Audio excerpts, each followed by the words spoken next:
So the lecture portion of today is going to be a little bit different. It's not going to be focused on a particular project or model. It's really just going to be going over a number of different modeling tools, which I have maybe covered to varying degrees, and a fair number of them I haven't. The second half of what we're going to cover is in this deform menu, which is super helpful for getting some complicated shapes with minimal effort.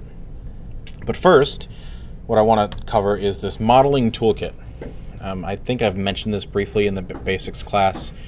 I didn't really cover this too much because there's some tools here that can really get you into trouble.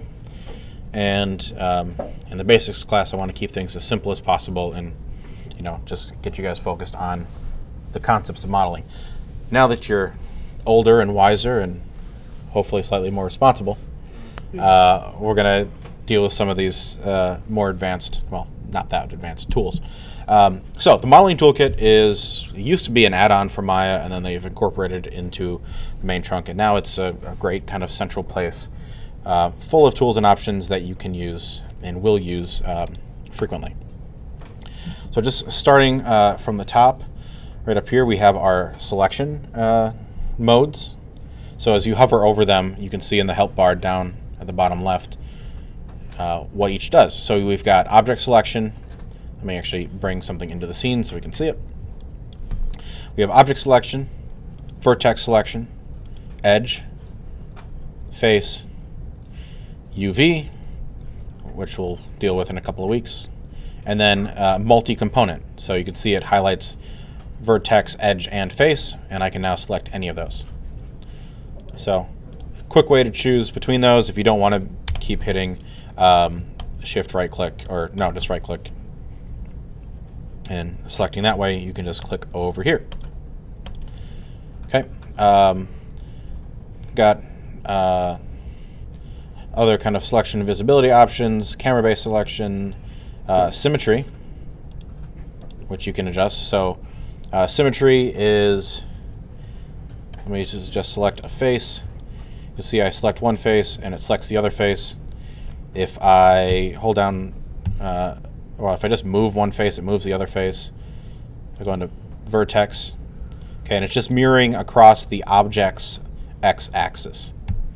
Okay, so if you want to keep things even on both sides, this is one way to do it. Now, what I'm not sure about is if edge loops, because I think before adding edge loops didn't work with symmetry. Yeah, so you can't do edge loops this way, and I don't think you can do them. Oh, okay, so you can do them with the, why didn't it add in the front? That's weird. Oh, it went down there. Okay, so symmetry can cause some issues if you're trying to add geometry, if you're trying to add edge cuts. But if you're just making tweaks to the form, then it works pretty well. So you can do object-based or world-based. So let's say the object is, I'm going to go into object mode. I'm just going to rotate this a little bit. Okay. So now it's no longer aligned with the world. Okay, so the world X and Y is the same way it always is, but the object X and Y, if I go and turn my axis orientation, my move settings to object, you can see the object X and Y is not aligned with the world.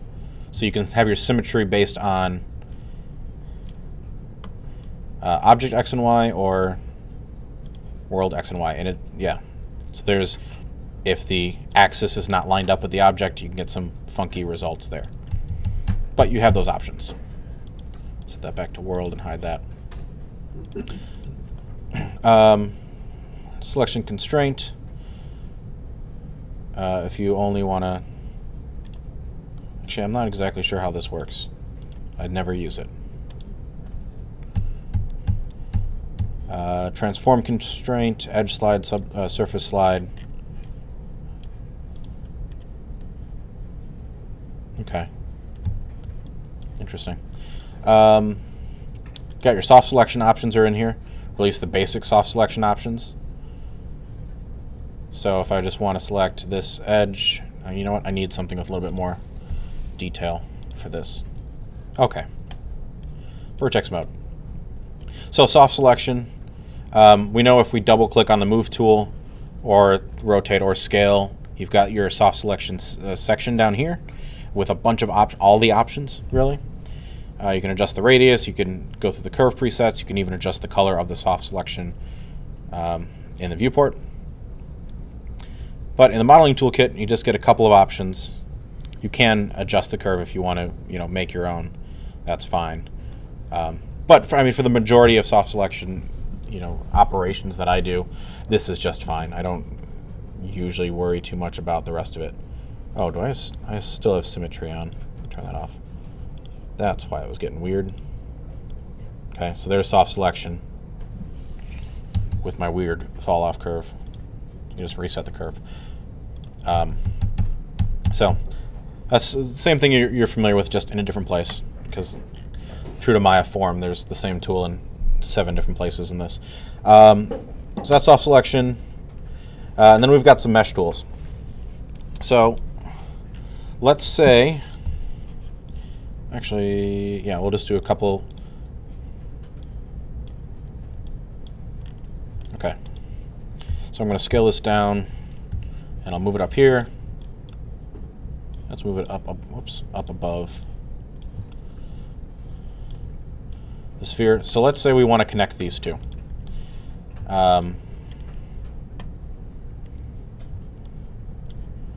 Let's say I want to connect it to, I don't know, this face.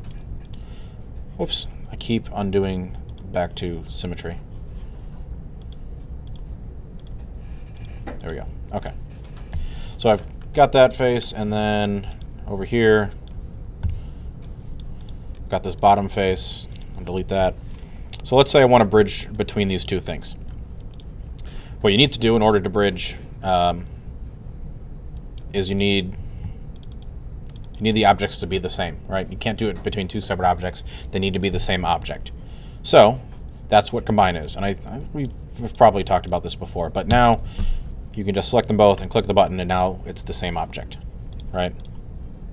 So if you go into your object, when you do this combine tool, keep an eye on the outliner. You can combine it, and now it's made this separate mesh object. But it still has, and I apologize, I don't remember exactly what these are called.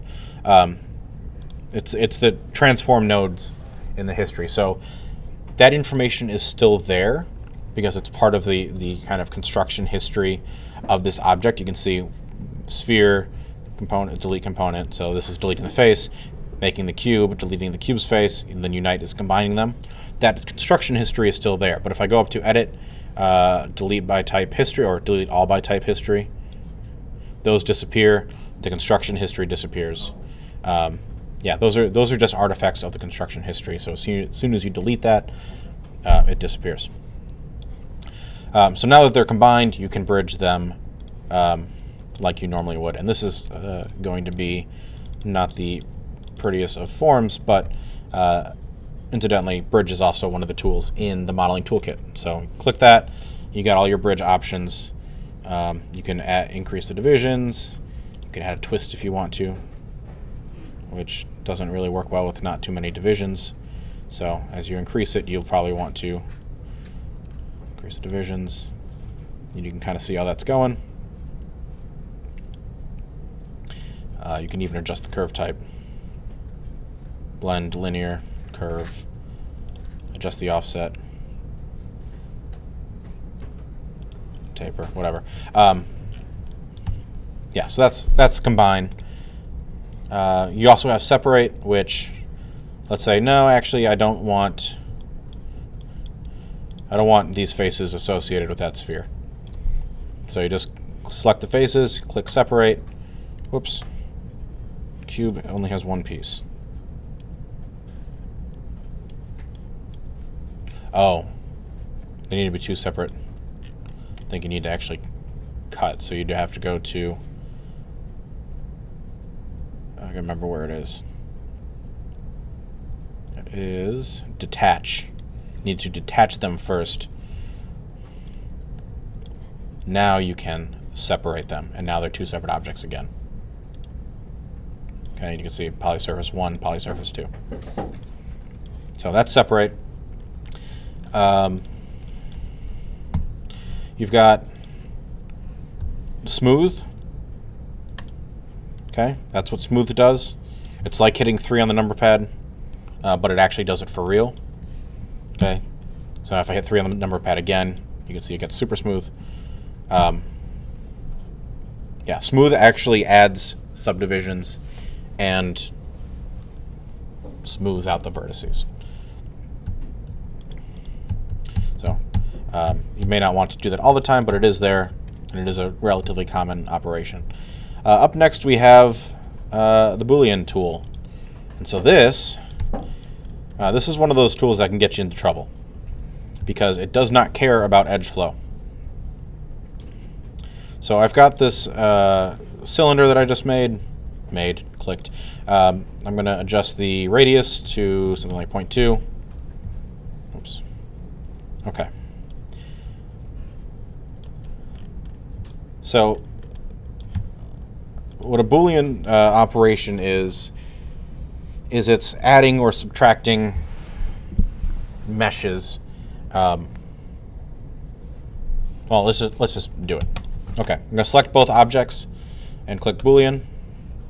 And I've got two options here. I've got the operation, union, difference, or intersection, and classification, edge or normal. I'm not 100% on what classification refers to. But operation, union. Union is adding. Okay, it's joining. You see now the whole thing is green, which means it's all one object. And if we go into vertex mode and move one of these around, okay, that is now the object. I can select this edge and I can move it up and down. Okay, that is just what the object is now. It joined them together. Now, by doing that, and by not worrying about the topology, we now have this face right here, which is a massive n-gon. Okay, it's a face with, I don't know, if this is a default 20, it's probably 16 sides on one face. You know, that's one face. That's not great. That's one face. That's not a great face. You know, so if you wanted to continue to modify this shape and add edge loops, that's going to get really difficult really fast. All right, so I'll go to edge mode and shift right click, insert edge loop tool. I can add an edge loop there, but it's not going to wrap around because this is an n-gon now. Same thing with here. It's not going to wrap around the cylinder anymore because of this n-gon. All right, so Boolean's great for some things, but you just need to be aware of exactly how it works and what its limitations are. So I'm going to undo that far enough back to undo the Boolean. There we go. Let's look at the other options. So, come on. Oh, I had the wrong tool. There we go. Maybe. Okay. So Boolean, now we've got difference. So that is removing the square from the cylinder. Now if you line these up so that it's cutting right on the edge, that makes it a little bit easier and it's a little bit more manageable. There's still some cleanup that would need to be done, but it's a little bit more manageable, and that's a pretty quick way to get that shape. This is also something where this order of selection matters. So here we selected the cylinder first and then selected the cube. If we select in the opposite order and hit Boolean and change that to difference, now we're taking the cylinder away from the cube. Okay. Again, this is not an easy shape to get, or at least it's not a quick shape to get without doing the Boolean. It's not terribly difficult, but it does take some time. But we've created an n-gon here and an n-gon on the backside. So being aware of when in the order of operations that you're going to use this makes it a little bit more beneficial. And then lastly, we have intersection, okay, which is where they overlap.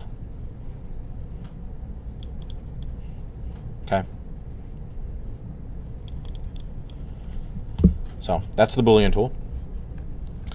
Up next we have, I'll go back to a sphere. We've got the extrude tool is here, which obviously we're using all the time. I just extruded the whole thing,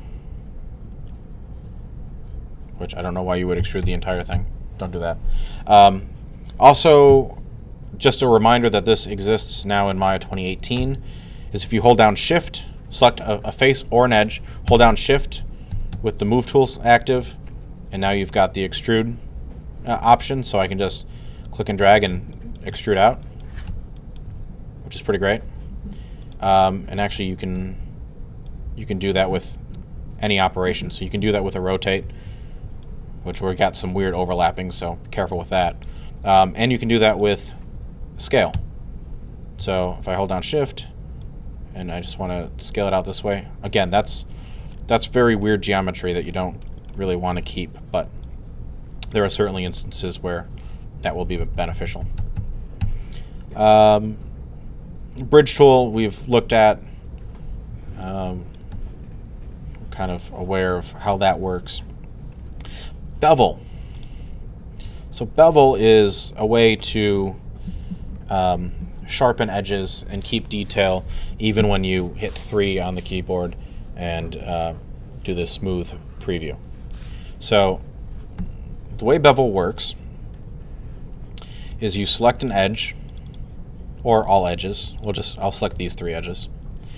Click bevel, and you've got some options. You've got fraction, which is kind of the amount of bevel. You can see as we slide that along, get a little bit, and then we get a lot of it.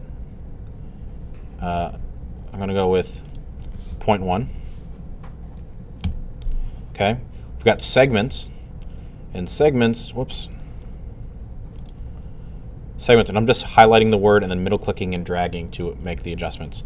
Segments is like the number of subdivisions in the middle of that, and if you watch the kind of the profile of this, you'll see how that changes. As you increase segments, you get a much more rounded bevel, and then you can bring that down to ones where it's just completely flat.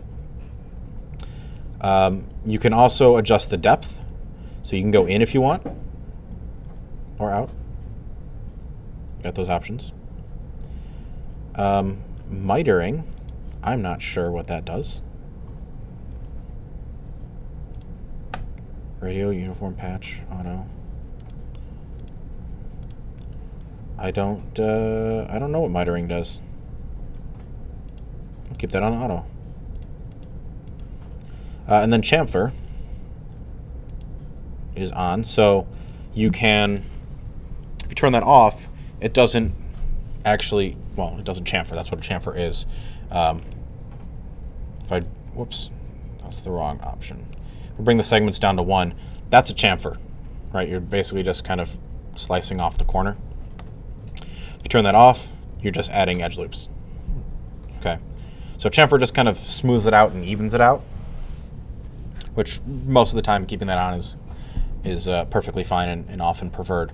But now that I've added this bevel, I can hit 3 on the keyboard, and we can see that the edges that I beveled are a bit sharper than the edges that I didn't. Now, if I really wanted that to stay more square-like or cube-like, I would tighten that bevel up. So let me grab these 3 edges, and I'll bevel again. This time I'll go, instead of 0.1, I'll do like 0.025. That might be a little bit small. Let's go 0.05.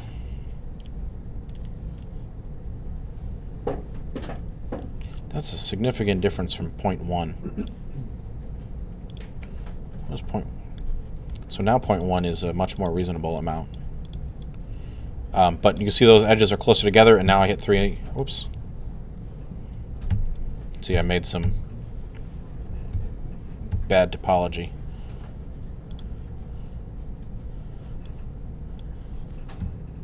Let's go to, nope, 0.1. I'll do a couple of segments.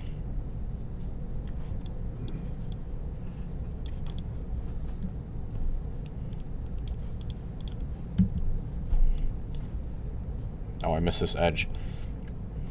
So when you bevel, and this is something I did want to call out, if you notice over, well, I added some edges, so that's, we got a new cube. Better show this off.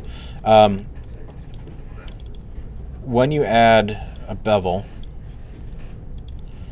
by default, depending on the number of segments, we've got triangles in the corners, which are going to, again, affect your edge flow and how much control you have over the object. So upping the segments can help. So if I go to 2, now I've got all quads. But you have to be mindful of that. And I'm going to go to, let's go to 0.05 there. There we go. Also, as you saw over on this first cube, once you bevel some edges, beveling adjacent edges can get really tricky and lead to some ugly topology. So just be mindful of that. As you start to work with the bevel tool and put it into practice, you'll kind of get a sense of how you need to do it. Sometimes you'll just need to do all the edges at once, or at least all the connecting edges at once. And this it gives you that really nice highlight here that you don't get. I know we talked about this a little bit earlier. If we compare, and get rid of those, the cube that's beveled with the cube that isn't, the cube that's beveled, we've got these really nice highlights that just give it a little bit more weight, gives it more a sense of being a real thing. So bevel's a great thing to use in that regard. We've also got an add divisions tool. So this is just simply subdividing without smoothing, and you can add a bunch of divisions at a time if you need to. Okay, that one's pretty straightforward. That's in the component section. Now the last 4, I'm not really going to worry about quad draw.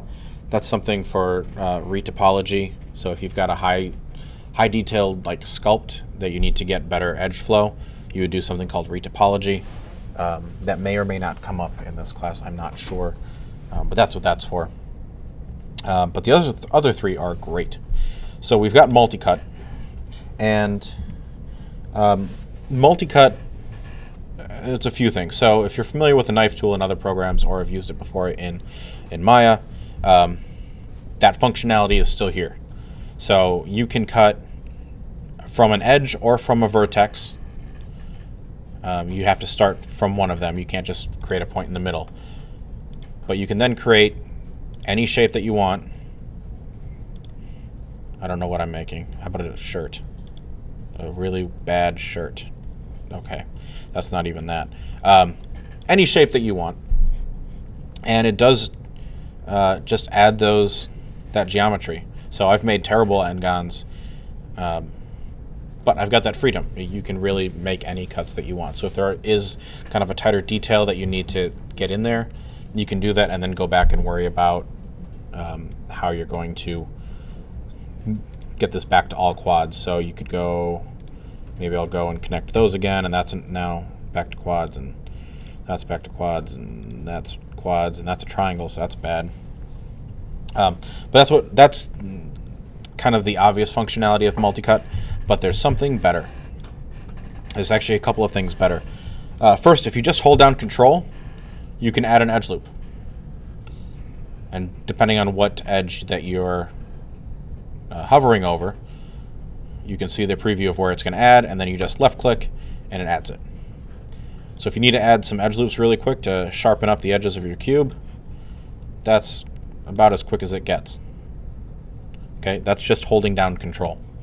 If you hold down Control and then middle mouse click, it will add an edge in the center of whatever edge that you're hovering over. So right here, I'm holding down Control, and even though I'm hovering down to near the bottom, if I middle click, it's going to add the edge loop right in the center, which I think is just fantastic. So you don't have to do the insert multiple edge loops, set that multiple to 1 to get an edge loop right in the center. You can just go to multi-cut, hold down Control, and middle click, and it will add it. So yeah, that is just fantastic. Up next, let's look at target weld and connect. So target weld, let's add, we've got a cube here. I'm going to duplicate the cube. I'm going to move it. I'm going to select them both and combine them. And then I'm going to delete the inside faces here. Delete that one, delete this one. Okay, so let's say we've got two objects and we want to connect just some of them. We've got target weld. So you just click on target weld and then you click on one point and then drag to another point and it will snap it over and connect them. So now that is just one vertex. Okay. So target weld tool, click and drag. Oh, I had two vertices selected. Don't want to do that. Careful with your selections. Okay. So if you need to close gaps, that can be a great way to do it. Or if you just want to, obviously you could do this function with the bridge tool. This way it doesn't add any extra geometry. It just combines those two vertices into one. And then let me finish closing this up. Then we'll look at the connect tool. So the connect tool, I'm going to select all of these faces. Okay, so just the faces around the perimeter there. Then click on connect. And then I've got some options here. I've got segments, slide, and pinch. So slide, I can slide it along the segment. So you can think of this number as a percentage. So 35% of the way along, 50 would be, or 0.5 is going to be halfway. Segments, so you can adjust how many segments. So if you want to add a bunch of edge loops really quickly in a particular place, instead of subdividing, you can connect. And then I'm going to go to 2. We've got this pinch option, which as I slide it back and forth, you can bring them closer together or further apart. Okay, that's the pinch tool. As you go through the tools, also, there are options for each one underneath. They are generally fairly self-explanatory, but if you have any questions, certainly let me know. So that's it for the modeling toolkit. Let's take a look at some deformers.